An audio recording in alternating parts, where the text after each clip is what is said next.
Hi guys, welcome to home style kitchen. எல்லோரும் எப்படி இருக்கீங்க? வீடியோ போட்டு ரொம்ப நாள் ஆச்சு, இன்றைக்கி தான் போடுறேன். இன்றைக்கி எங்கள் வீட்டோட சண்டே ஸ்பெஷல் என்னென்னு பார்த்தீங்கன்னா, மீன் மேக்கர் வச்சு தான் கிரேவி பண்ண போகிறேன். அது ஒரு மட்டன் டேஸ்ட்டில் இருக்கும்.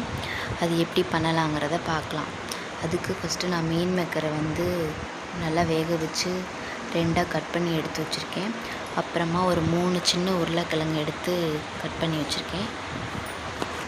இப்போ இந்த கிரேவிக்கு தேவையான மசால் ரெடி பண்ணிக்கலாம். மசால் தேவையான பொருள் என்னென்னு பார்த்தீங்கன்னா, இஞ்சி, பூண்டு, தக்காளி, சின்ன வெங்காயம், தேங்காய் துருவல், பட்டை, கிராம்பு, சோம்பு இந்த மாதிரி போட்டு நல்லா வதக்கிக்கோங்க. நல்லா வதக்குனதுக்கப்புறமா ஒரு மிக்ஸி ஜாரில் போட்டு மாற்றி ஒரே ஒரு சுற்றிக்கோங்க. சுற்றுனதுக்கப்புறமா இதில் நம்ம மசால் நம்ம தனியாக கிரேவியில் சேர்க்க போகிறதில்ல, இந்த பேஸ்ட்டோடையே சேர்த்துக்கணும். அதுக்கு என்னென்ன தேவைன்னு பார்த்திங்கன்னா, மல்லித்தூள், மிளகாய்த்தூள், வீட்டில் அரைச்ச மசால் பொடி நான் சேர்த்துருக்கேன். அப்புறமா சிக்கன் மசாலா சேர்த்துக்கோங்க. இந்த அளவுக்கு நல்லா பேஸ்ட் மாதிரி அரைச்சி வச்சுக்கோங்க. இதான் இப்போ நம்ம யூஸ் பண்ண போகிறோம். இப்போ ஒரு கடாயை நான் வச்சுக்கிறேன். கடாயை வச்சுட்டு எனக்கு தேவையான அளவு நான் கடலெண்ணெய் சேர்த்துக்கிறேன். நீங்கள் என்னென்ன வேணாலும் யூஸ் பண்ணிக்கலாம்.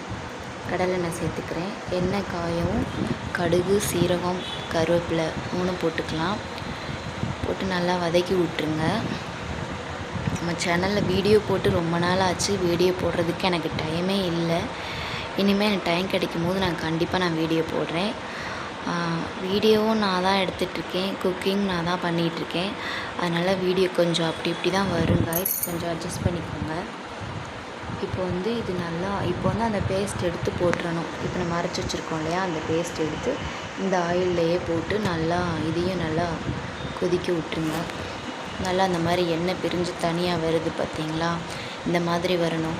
இந்த ஸ்டேஜில் நம்ம மீன் மேக்கர் எடுத்து நல்லா வெந்நீரில் வச்சு நல்லா நான் வேக வச்சு அப்புறமா பச்சை தண்ணி ஊற்றி நல்லா அலசிட்டு 2ஆக கட் பண்ணி வச்சுக்கணும். கட் பண்ணி வச்சுட்டு இது கூடயே ஒரு 3 உருளைக்கிழங்கு வச்சுருக்கேன். அந்த உருளைக்கிழங்கையும் போட்டு நல்லா வதக்கி விட்டுருங்க. உருளைக்கிழங்கு போட்டிங்கன்னா இன்னும் கொஞ்சம் நல்லா டேஸ்ட் இருக்கும்.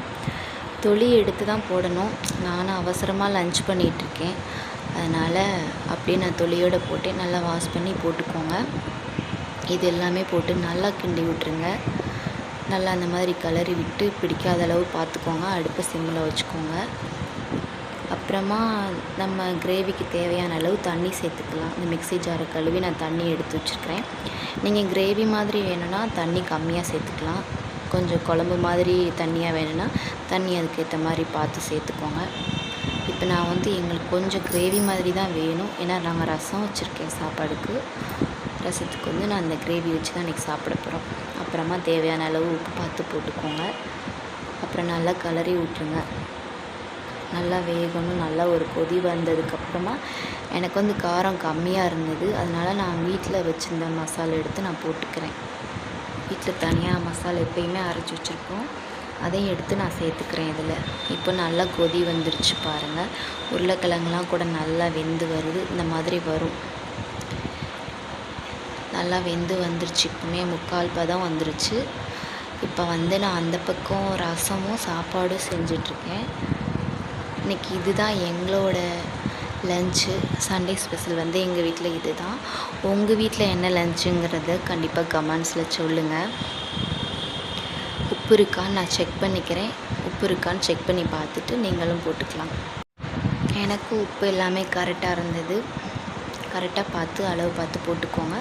அப்புறம் இந்த பக்கம் ரசம் ரெடி ஆயிடுச்சு. ரசம் மரக்கூடி வந்துருச்சு. ரசமும் ரெடி. இந்த பக்கம் சாதமும் வடித்தாச்சு. அவ்வளோதான், வேலை முடிஞ்சது. பாதி வேலை முடிஞ்சது. எங்கள் வீட்டோட லன்ச் இது தான் காய்ஸ். உங்கள் வீட்டில் என்ன லன்ச்சுங்கிறதையும் சொல்லுங்கள். மறக்காமல் என்னோடய சேனலுக்கு இதே மாதிரி எப்போதும் சப்போர்ட் பண்ணுங்கள். லைக் பண்ணுங்கள், ஷேர் பண்ணுங்கள், கமெண்ட்ஸ் பண்ணுங்கள் கண்டிப்பாக. அவ்வளோதான். இப்போ நான் கடைசியாக கருவேப்பிலை, மல்லி இலை போட்டு நான் இறக்கிக்கிறேன். கிரேவி அப்படியே மட்டன் டேஸ்ட் ஃப்ரெண்ட்ஸ். உண்மையிலே சூப்பராக அந்த ஸ்மெல்லு எல்லாமே மட்டன் கிரேவி ஸ்மெல்லு சூப்பராக இருந்தது. இப்போ நான் சாப்பிட போகிறேன். ஒரு முட்டை எடுத்து வச்சுருக்கிறேன் சாப்பாடுக்கு. அப்புறமா சாதம் கொஞ்சம், ரசம். இதுதான் இன்றைக்கி எங்கள் லன்ச்சு. நான் சாப்பிட போகிறேன். இதே மாதிரி நீங்களும் வீட்டில் செஞ்சு பாருங்கள். கண்டிப்பாக ஒரு நல்ல டேஸ்ட் இருக்கும். முட்டை தான் கொஞ்சம் அப்படி இப்படி வெந்துருச்சு. பரவாயில்ல, நம்ம தானே சாப்பிட போகிறோம். நல்லா சாஃப்டாக சிக்கன் மட்டன் மாதிரி தான் இருந்தது. சிக்கன் மாதிரின்னு கூட சொல்ல முடியாது, மட்டன் டேஸ்ட்டு அப்படியே இருந்தது. கண்டிப்பாக நீங்கள் வீட்டில் இதை செஞ்சு பார்த்துட்டு எப்படி இருக்குன்னு சொல்லுங்கள். மறக்காமல் என்னோடய சேனலை லைக் பண்ணுங்கள், ஷேர் பண்ணுங்கள், கமெண்ட்ஸ் பண்ணுங்கள். சாப்பாடுக்கு ஒரு ஆள் வெயிட்டிங்கில் உட்காந்துருக்காரு பார்த்தீங்களா? எங்கள் வீட்டு சிம்பா வெயிட்டிங்கில் இருக்கான்.